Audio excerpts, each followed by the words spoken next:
Good morning, guys. Tony Maritato here, licensed physical therapist, and today I want to talk about pickleball wrist and elbow mobility.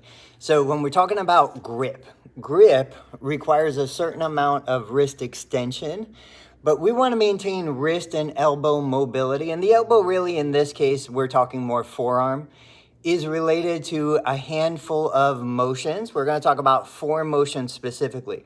So there's wrist flexion, which is bringing your palm toward the inside of your forearm.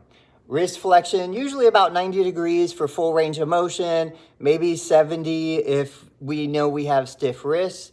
Then we have wrist extension. So wrist extension is going back.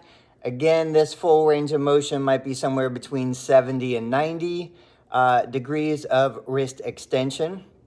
But the other 2 motions that nobody really talks about is what we call ulnar deviation, which is bringing your pinky toward the outside of your forearm, and radial deviation, which is going back toward your thumb. Now, again, ulnar deviation, significantly more range of motion than radial deviation. But some of my favorite stretches for these 4 wrist and elbow forearm motions, I like to put a pickleball paddle in your hand. Use your most comfortable grip. And what we're going to do is basically we're going to hold on to the paddle. We're going to go into that wrist flexion position. I want to try and keep my pointer finger, my index finger, wrapped around the paddle as I flex through the wrist and the forearm.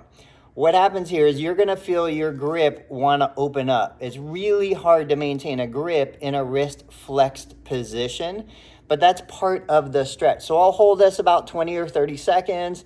I'll release it, kind of let it recover. Then same grip, but now we're going to go back into a wrist extension position. The more wrinkles I can get on the back of my wrist, this is the one time that wrinkles are a good thing.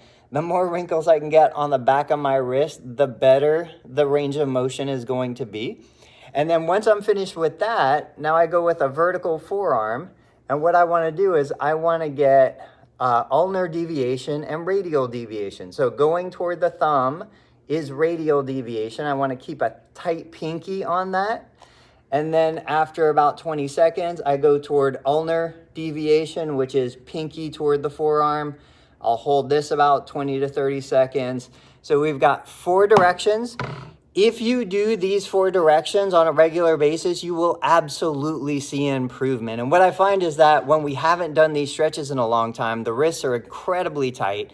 But as we do them repeatedly, the connective tissue around the wrist will loosen up. It's not so much that the muscles are tight, but it's the connective tissue, the ligaments, the tendons, the retinaculum, all of the stuff that surrounds the wrist to bring support to the wrist.